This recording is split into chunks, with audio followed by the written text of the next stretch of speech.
Alhamdulillah, segala puji dan puja kehadirat Allah. Nahmaduhu wa nasta'inuhu wa nastakfiruh. Hanya kepadanya kita memuji, meminta pertolongan serta bertaubat dari dosa-dosa kita. Wa na'udzu billahi min syururi anfusina. Dan hanya kepada Allah pula kita meminta dijauhkan dari keburukan-keburukan diri kita. Wa min sayyiati a'malina, dan dari segala dosa yang pernah kita lakukan. May yahdihillahu fala mudhillalah. Barang siapa yang telah Allah berikan petunjuk maka tidak akan pernah sesat selamanya. Wa may yudlilhu fala hadiyalah. Dan barang siapa yang telah Allah sesatkan maka tidak akan mendapatkan petunjuk selamanya. Asyhadu an la ilaha illallah wahdahu la syarikalah wa asyhadu anna Muhammadan abduhu wa rasuluh. Saya bersaksi tiada Tuhan yang berhak disembah kecuali Allah dan Muhammad benar-benar hamba juga utusannya. Allah mengingatkan dalam 3 ayat. A'udzu billahi minasyaitonir rajim. Ya ayyuhalladzina amanu taqullaha haqqa tuqatih wa la tamutunna illa wa antum muslimun. Hai orang-orang yang beriman, bertakwalah kepada Allah, patuh dan tunduklah kepada satu-satunya pencipta segala sesuatunya, baik di langit, di bumi, terdampak atau tidak nampak dengan mata atau dengan mata manusia adalah Allah, dan sebenar-benar patuh serta jangan meninggal dunia kecuali dalam keadaan Islam. Di ayat yang lain, ya ayuhan nasu taqu rabbakumul ladzi khalaqakum min nafsin wahidah wa khalaqa minha zawjaha wa batha minhuma rijalan katsiran wa nisaa'a wattaqullaha alladzi tasaaluna bihi wal arham innallaha kana 'alaikum raqiba. Hai sekalian manusia, sekali lagi bertakwalah kepada Allah yang telah menciptakan kalian dari jiwa yang satu yaitu Adam alaihissalam, dan telah menciptakan dari jiwa yang satu istrinya Hawa alaihissalam, dan telah banyak memberikan keturunan laki-laki juga perempuan dari keduanya. Sekali lagi bertakwalah kepada Allah dan jagalah hubungan silaturahim, sesungguhnya Allah senantiasa mengawasi kalian. Di ayat yang ketiga, ya ayyuhalladzina amanu taqullaha wa qulu qawlan sadida. يصلح لكم أعمالكم ويغفر لكم ذنوبكم ومن يطع الله ورسوله فقد فاز فوزا عظيما. Hai sekalian orang-orang yang beriman, bertakwalah kepada Allah dan ucapkanlah kalimat yang benar. Niscaya Dia akan memperbaiki amal-amal perbuatan kalian, mengampuni dosa-dosa kalian. Barang siapa yang mentaati Allah dan Rasulnya, maka dia telah mendapatkan kemenangan yang besar. Amma ba'd, fa inna asdaqal hadithi kitabullah. Kita tahu sebaik-baik rujukan umat Islam dalam segala lini kehidupan mereka, terutama ibadah, adalah kitabullah. Wa khairu hadi Muhammadin sallallahu alaihi wa ala alihi wa sahbihi wa sallam. Dan sebaik-baik petunjuk setelah Al-Quran adalah petunjuk Nabi besar Muhammad sallallahu alaihi wa ala alihi wa sahbihi wa sallam. Wa syarrul umuri muhdatsatuha, dan seburuk-buruk perbuatan terutama dalam ibadah yang tidak punya rujukan dari keduanya, Al-Quran dan Sunnah. Fa inna kulla muhdatsin bid'ah. Semua perbuatan yang tidak punya rujukan dikenal dengan perbuatan baru dalam agama. Wa nabidatin dhalalah, perbuatan baru itu akan membawa pelakunya pada kesesatan. Wa inna darani finnar, dan kesesatan akan membawa pelakunya ke dalam api neraka. Saudaraku seiman, pada kesempatan ini kita akan lanjutkan bahasan bahaya lisan jilid 2-nya tentang masalah ghibah. Banyak di antara kaum muslimin yang tidak menyadari kalau mereka terjerumus dalam dosa besar ini dan kena ancaman yang sangat luar biasa, baik itu hukuman di dunia, juga lebih parah lagi di alam barzakh kuburan, dan di neraka nantinya bila tidak bertaubat. Ghibah ini disebutkan dalam sebuah hadis tentang definisinya. Hadis ini hadis sahih diriwayatkan Imam Muslim nomor 2589. Beliau sallallahu alaihi wasallam mengatakan, atadruna mal ghibah? Apa kalian tahu apa itu ghibah? Qalu Allahu wa rasuluhu a'lam. Para sahabat mengatakan Allah dan Rasulnya lebih tahu. Qala dzikruka akhaka bima yakrah. Engkau menyebutkan sesuatu tentang saudaramu yang dia tidak suka untuk disebutkan. Qila, maka ditanyakan kepada Nabi SAW, ara'aita in kana fi akhi ma aqul? Bagaimana ya Rasulullah kalau seandainya yang aku ucapkan itu sebenarnya ada pada dia, walaupun dia tidak suka, kekurangan misalnya atau aib atau apa saja.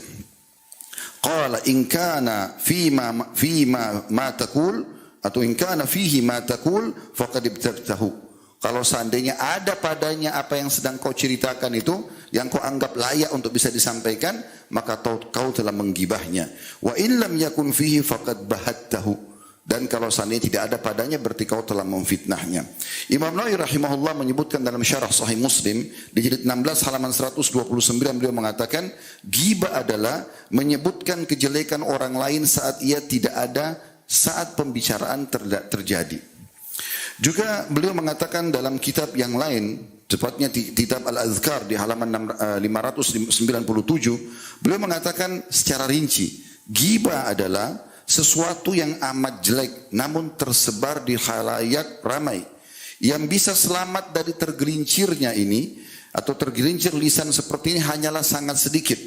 Ghibah membicarakan sesuatu yang ada pada orang lain, sesuatu yang diceritakan ada pada badan, agama, dunia, diri, akhlak, bentuk fisik, harta, anak, orang tua, istri, pembantu, budak, pakaian, cara berjalan, gerak-gerik, wajah yang ceria ataupun wajah yang cemberut, kebodohan, kefasihan lidah atau segala sesuatu yang berkaitan dengan itu.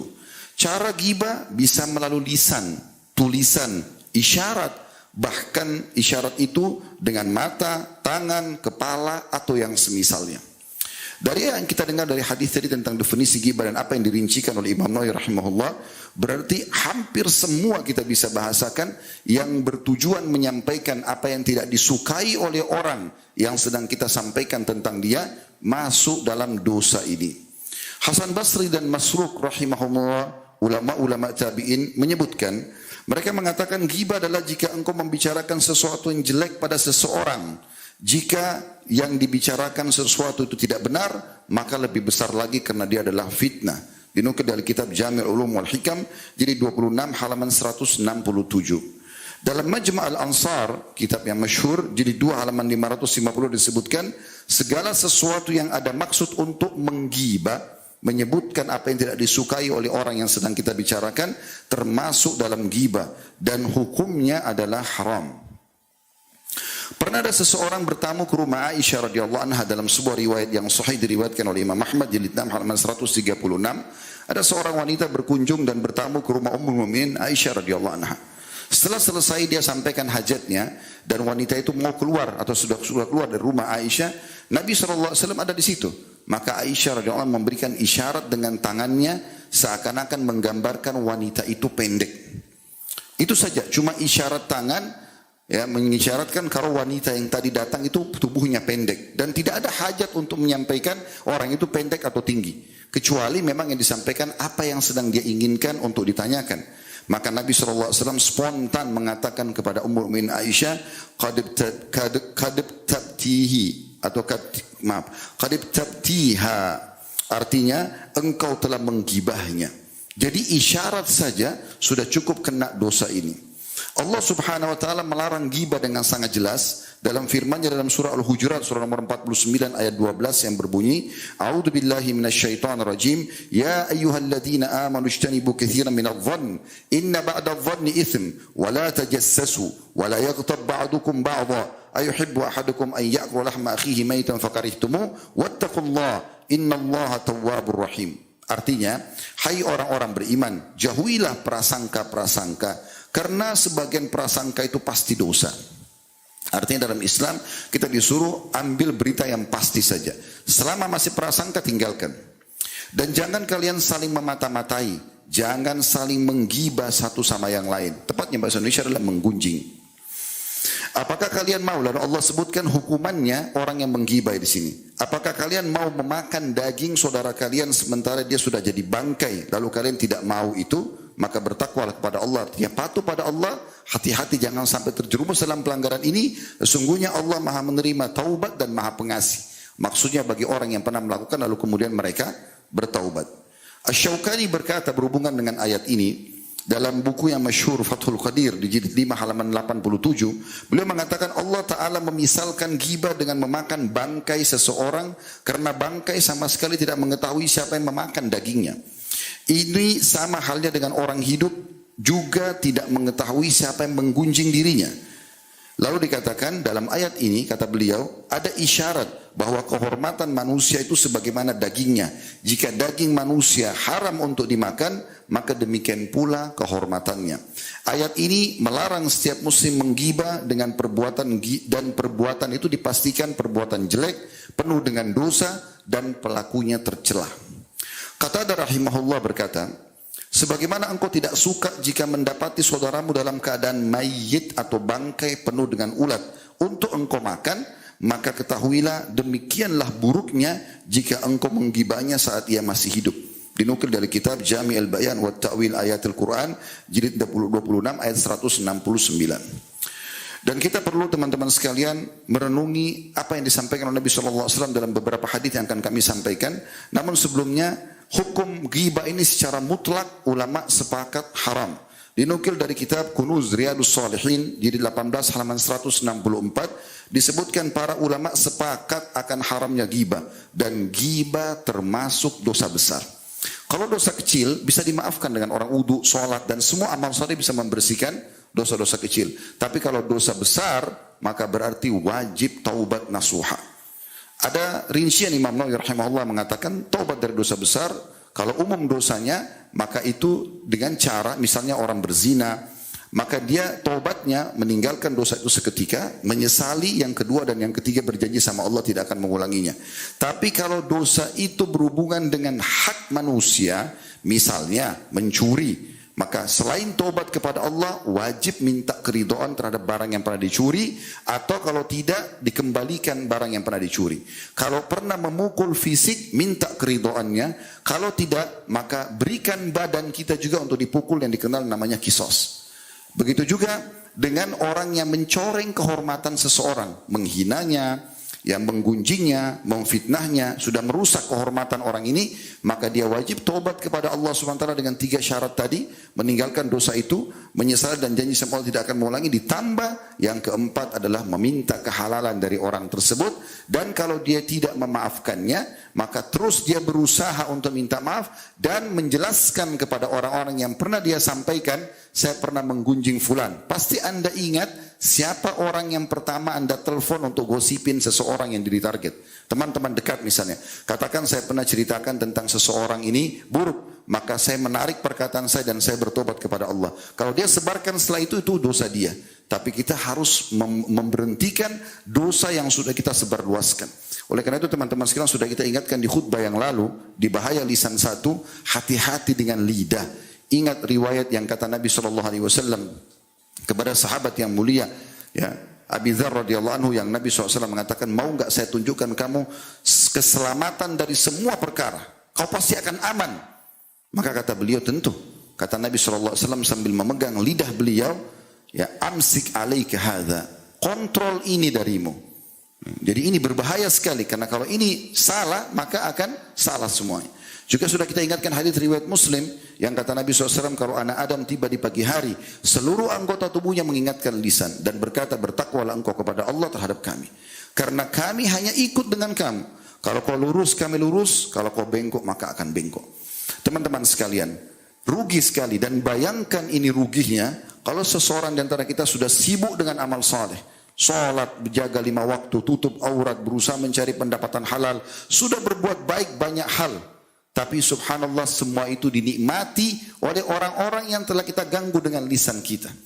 Pada hari kiamat nanti mereka akan datang dan akan menuntut, salat kita akan diambil, puasa kita akan diambil, zikir kita akan diambil, semua ibadah kita bisa diambil dan bisa habis. Hadis yang masyhur yang Anda sudah tahu semuanya tentang masalah orang yang bangkrut. Bagaimana Nabi SAW mengatakan, siapa orang yang bangkrut itu? Kata para sahabat, orang yang tidak ada dirham dan dinarnya Rasulullah. Kata Nabi SAW, bukan itu gampang. Kalau cuma duit hilang bisa dicari lagi. Permasalahannya bukan itu. Orang yang bangkrut sebenarnya orang yang datang pada hari kiamat membawa lengkap pahala sholat, pahala puasa, pahala haji, banyak ibadah-ibadahnya. Tapi pernah dia memukul orang ini, pernah mencaci maki orang yang itu, menggunjing dan memfitnah, pernah membunuh atau memukul atau apa saja jenisnya. Maka orang-orang ini akan datang dan menuntut di hadapan Allah Subhanahu wa taala pada hari kiamat kalau tadi kita tidak berusaha untuk taubat nasuha. Dan kata Nabi SAW digambarkan ini, kalau orang-orang ini minta lalu diberikan pahala-pahala dia. Kata Nabi SAW, kalau habis pahala dia dan masih ada orang yang datang menuntut, sudah habis nih pahala sholatnya, pahala zakatnya, pahala hajinya, habis semuanya. Bakti sama orang tua, sedekah buat istri dan anak, habis semuanya. Tapi masih ada nuntut juga, oh pernah juga saya digosipin sama dia, pernah juga saya difitnah sama dia, pernah juga ada hak saya tidak dikasih. Maka diambil dosa-dosa mereka, zinahnya orang, ribanya orang, mencurinya orang, dosa-dosa dia dipikulkan kepada orang yang tadi panen pahala besar selama di dunia. Kemudian akhirnya habis semua pahalanya, tinggal dosa-dosa orang yang dihukum dia dengan dosa-dosa orang tersebut. Betapa bangkrutnya orang ini. Seringkali kita dengar hadis ini tapi subhanallah masih saja luput. Dan kita anggap biasa. Tidak pernah kita jadikan sebagai sebuah ibrah dan pelajaran. Kontrol lisan saudaraku.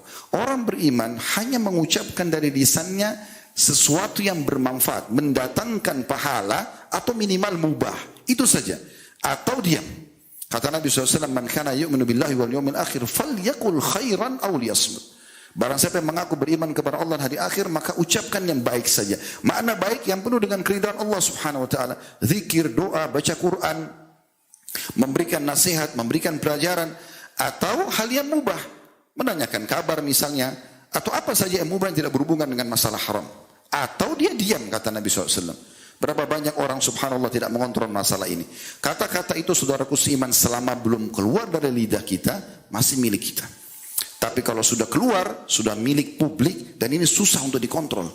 Untuk menariknya kembali sulit. Tidak semudah itu. Oleh karena itu harus hati-hati. Dinukil dari seorang salaf pernah, muridnya datang lalu mengatakan, "Syekh, saya pernah menggibah Anda." Imam dipanggil, "Hai imam," zaman dulu dipanggil imam. Kalau kita kiai sekarang, "Hai imam, saya pernah menggibah Anda. Saya ingin bertaubat, bagaimana caranya? Saya ingin Anda memaafkan saya." Kata dia, "Tobat kepada Allah dan plus lagi, kau harus mengembalikan namaku." Ini bahaya sekali. Kalau ada orang langsung mengatakan, "Baik, saya maafkan," tidak ada masalah. Tapi kalau dia minta kita perbaiki nama dia, ini luar biasa. Siapa yang sudah menangkap perkataan itu? Dan di mana kita akan cari mereka? Kalau sekarang di zaman kita masih lebih mudah. Ada media yang kita bisa angkat di Facebook kita, di Instagram kita, di YouTube. Kita bisa sebarin, mudah-mudahan bisa nyebar. Tapi Allah a'lam apakah semua orang mendapatkan itu atau tidak. Dan ini berbahaya sekali. Oleh karena itu teman-teman sekalian kontrol semua ini. Tidak ada sesuatu yang sulit untuk mengontrol lisan ini. Ingat perkataan juga yang kami sampaikan pada khutbah yang lalu. Bahwasanya Ibnu Mas'ud berkata, tidak ada sesuatu yang paling harus sering dipenjara lebih lama dibandingkan lisan. Dan Allah memberikan kita 2 buah kuping dan 1 lidah agar kita lebih banyak mendengar daripada kita lebih banyak berbicara. Ini penting sekali untuk difahami. Pernah ada seseorang di majlis Iyas Al-Muzani, rahimahullah, seorang tabi'in yang sangat masyhur dengan kecerdasannya. Dia mengatakan, ada seseorang di majlisku selalu diam, dan dia ada di pojok saja. Selama bertahun-tahun belajar tidak banyak bicara. Maka kemudian saya satu waktu bertanya kepada dia, "Kenapa engkau sendiri di antara semua yang hadir selalu diam? Tidak seperti yang lainnya, banyak bertanya, banyak ngobrol dan segala macam." Dia mengatakan, "Saya dengarkan, maka saya dapat manfaat. Saya diam, maka saya selamat." Jadi ini cara orang-orang untuk menjaga itu. Karena ini bahaya sekali. Kembali kepada hadis tadi, maaf saya keliru, bukan Mu'adz bin Jabal, tapi bukan Abu Dzar, tapi dia adalah Mu'adz bin Jabal. Yang kata Nabi SAW, pada saat Nabi mengatakan, "Maukah saya tunjukkan kepadamu sesuatu yang bisa menyelamatkan dari semua perkara buruk? Artinya kau akan selamat, pegang lidahmu ini." Lalu beliau mengatakan, "Ya Rasulullah, apakah kami akan dihukum karena sesuatu yang kami ucapkan dengan lisan kami?" Kata Nabi SAW, "Celaka kau Mu'adz kalau kau tidak faham. Apakah kau tidak tahu bahwasanya mayoritas orang dilemparkan ke api neraka di atas wajah dan hidung mereka justru karena kesalahan lidah mereka." Saudaraku seiman, kita ulangi hadis-hadis ini. Hadis ini ancamannya sangat luar biasa. Hadis yang sahih diriwayatkan Imam Muhammad jilid 3 halaman 213 atau 223, maaf. Kata Nabi SAW, "Lamma urija bi," waktu saya sedang dimi'rajkan naik ke langit di kisah Isra Mi'raj, "marartu biqaumin lahum azfarun min nuhas." Aku lewat dan diperlihatkan sekelompok orang, kaum berarti beberapa orang, yang kuku-kuku mereka itu dari tembaga yang tajam, ya. Yakhmisuna wujuhahum wa sudurahum. Mereka itu mencakar wajah mereka sendiri sampai berdarah dan dada mereka berdarah-darah semuanya. Faqultu man haula ya Jibril, maka aku pun bertanya kepada Jibril, "Siapa itu? Siapa mereka ini? Kenapa mereka punya kuku yang tajam dari tembaga, bukan kuku kayak kita ya, dari tembaga yang tajam dan dicakar sendiri wajahnya sampai berdarah-darah dan dadanya juga begitu."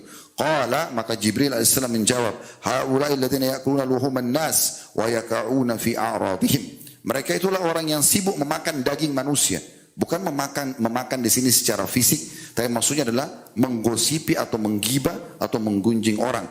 Dan mereka selalu saja masuk membahas tentang kehormatan orang lain. Sibuk ya, dengan kehormatan orang lain, dicoreng sama dia. Dia tidak puas sampai orang itu jatuh namanya, sampai rusak namanya. Dan ini aneh sekali. Tidak ada manfaatnya sama sekali. Dalam Islam, kalau kita lihat ada kekurangan dari saudara kita muslim, sunnahnya datang dan nasihati dia. Dan orang yang ikhlas kalau memberikan nasihat tidak akan pernah memamerkan masalah ini. Dia datang, dia sampaikan baik-baik. Imam Ahmad rahimahullah pernah menemukan muridnya dia yang sudah layak mengajar, punya murid-murid lagi. Dan satu waktu Imam Ahmad lewat di siang hari, ternyata muridnya lagi duduk di bawah pohon dan mengajar orang-orang, murid-muridnya lagi, itu kena sinar matahari. Tapi si guru dinaungi dengan pohon. Imam Ahmad datang selepas sholat tahajud sebelum subuh. Di waktu ini, tidak ada orang yang tidak ada keramaian pada saat itu. Lalu Imam Ahmad ketuk-ketuk pelan-pelan pintu kamar atau rumah muridnya ini. Begitu dibuka, begitu dia tanya siapa, Imam Ahmad mengatakan Ahmad dengan suara kecil. Begitu dibuka pintunya, muridnya kaget. Dia mengatakan, Imam, kenapa anda datang? Biarkan saya datang kepada anda. Ada keperluan apa? Kata Imam Ahmad, tidak. Saya lebih layak datang kepadamu hari ini. Kata muridnya, lalu Imam Ahmad masuk rumah itu jinjit. Pelan-pelan. Padahal waktu itu tanahnya masih belum ada keramik dan segala macam. Masih tanah. Orang kalau jalan pun tidak kedengaran sebenarnya. Tapi ada hikmah di sini. Dia jalan jinjit, lalu kemudian dia duduk di kursi dengan pelan-pelan, lalu dia berbisik mengatakan, ingatlah, saya ingin mengingatkan kepadamu satu perkara, saya khawatir Allah menghisapmu nanti hari kiamat. Kata muridnya, apa itu? Kata Imam Ahmad, tadi siang saya lewat di majlis yang sedang kau isi, kau berada di bawah pohon ternaungi sementara murid-muridmu kena matahari. Allah akan tanya kamu nanti itu. Maka muridnya mengatakan jazakallah khairan. Lalu Imam Ahmad mengatakan baik, dia keluar. Tetap dia jinjit-jinjit lalu pergi. Tidak ada yang tahu masalah ini. Tidak dipamer kepada orang. Tujuannya lillahi ta'ala. Ini yang benar. Nasihatin orang. Dan kesalahan orang serta kurang orang adalah ajang pahala buat kita. Bukan untuk digunjing. Bukan untuk disebarluaskan. Sehingga akhirnya seakan-akan kita menjadi seorang pahlawan telah menyebutkan aib dia. Hati-hati. Ancamannya sangat berat. Nabi SAW mengingatkan juga di dalam sebuah hadis yang sahih, ya ma'syara man amana bilisanihi wa lam yadkhulil imanu qalbuh. Wahai orang-orang yang sudah mengatakan beriman dengan lisannya tapi iman belum masuk ke dalam hatinya. La tagtabul muslimin. Jangan pernah kalian menggibah kaum muslimin. Wala tattabi'u auratihim. Dan jangan sengaja mengikut-ngikutin mencari-cari kekurangan dan aib mereka. Fa innahu man ittaba'a auratahum yattabi'illahu auratah. Karena ketahuilah siapa yang sengaja mencari-cari aib dan kekurangan seorang muslim, Allah juga akan mencari-cari aib dan kesalahan dia. Wa man yattabi'illaha auratahu yafdahu fi baitihi. Dan siapa yang telah Allah cari kesalahannya, Allah akan permalukan dia walaupun dari dalam rumahnya sendiri. Demikian juga sabda Nabi SAW. Wa man qala fi mu'minin ma laysa fi askanahu Allah ridghatan khibal atau khabal hatta yakhruja mimma qal. Hadis sahih riwayatkan Abu Daud yang artinya barang siapa yang mengucapkan sesuatu tentang seorang mukmin, apalagi kalau tidak ada pada dia, kalau ada ghibah, kalau tidak jadi fitnah, maka Allah akan tempat tinggalkan dia atau berikan dia hukuman di lumpur yang buruk dari neraka sampai dia bertobat dan meninggalkan apa yang dia ucapkan itu. Sebagai penutup teman-teman sekalian, kita renungi hadis Nabi SAW. Bubar dari sini, kalau ingat pernah gosipin siapapun, segera bertobat kepada Allah dan minta maaf kepada dia. Tidak ada yang jamin kita masih hidup sebentar sore. Atau mungkin bahkan setelah khutbah Jumat ini, berapa banyak orang yang ajalnya datang. Ingat, pada saat kita sedang menyambut hari baru, berarti makin dekat hari pulang dengan Allah Subhanahu wa taala. Berarti makin dekat juga hisab kita. Oleh karena itu pergi ke akhirat, jangan pernah bawa dua hal, dosa dan musuh. Ini banyak orang selalu siapkan musuh setiap hari. Tapi pergi ke akhirat, bawa dua hal, amal soleh dan teman yang baik. Itu saja. Dan isi sisa umur kita ini yang tersisa dengan amal-amal soleh, kebaikan-kebaikan, bertobat. Kalau tidak berbahaya. Kata Nabi SAW, man kanat indahu madlamatun li akhihi falyatahallalhu minha. Siapa yang punya kezaliman terhadap saudaranya, segera dia minta kehalalannya saat ini. Maksudnya pada saat dia masih hidup. Fa innahu laisa thamma dinarun wala dirhamun. Maka karena akan datang nanti hari kiamat, pada saat kalian dibangkitkan, tidak ada lagi manfaatnya dinar dan dirham. Dolar, rupiah, euro, enggak ada lagi. Enggak bisa negosiasi nanti dengan uang di sana.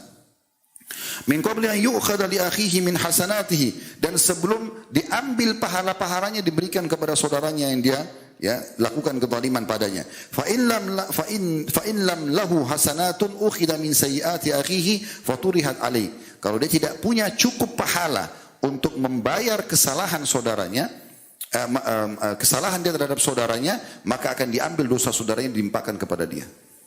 Ingat teman-teman sekalian, kalau ada orang buat zalim kepada kita, apapun sifatnya, mau digosipin, mau difitnah, mau apa saja, diambil hak kita, kapan kita bersabar di situ, tidak membalas keburukan dengan keburukan, pastikan kita akan mengambil hak kita sepenuhnya dari dia nanti pada hari kiamat. Kalaupun dia bertaubat, maka tetap sudah ada nilai pahala. Yang tidak bisa kita dapatkan nilai pahala itu kecuali dengan cobaan tersebut. Ada orang subhanallah begitu digosipin oleh satu orang, sibuk seluruh media dia berbicara tentang membalas orang tersebut. Apa manfaatnya? Orang itu berdosa, dia juga berdosa.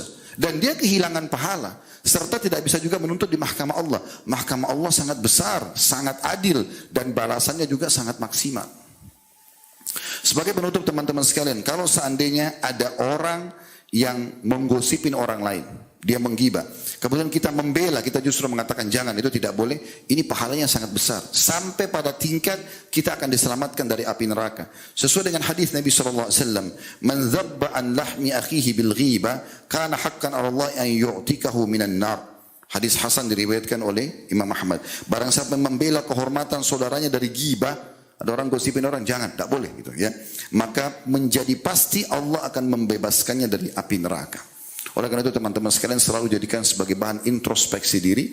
Kalau aib itu yang ada pada orang tidak ada pada kita, kita bersyukur kepada Allah Subhanahu Wa Taala. Sebagaimana kata Nabi SAW, siapa yang lihat aib pada diri seseorang tidak ada padanya, ucapkan alhamdulillahillati afani mimma ibtala bihi. Segala puji bagi Allah yang telah menyelamatkan aku dari apa yang diujikan kepada orang ini, wa faddalani ala katsirin mimma khalaqa tafdila, dan telah mendahulukan aku dengan kelebihan yang banyak dari makhluk-makhluknya yang lain.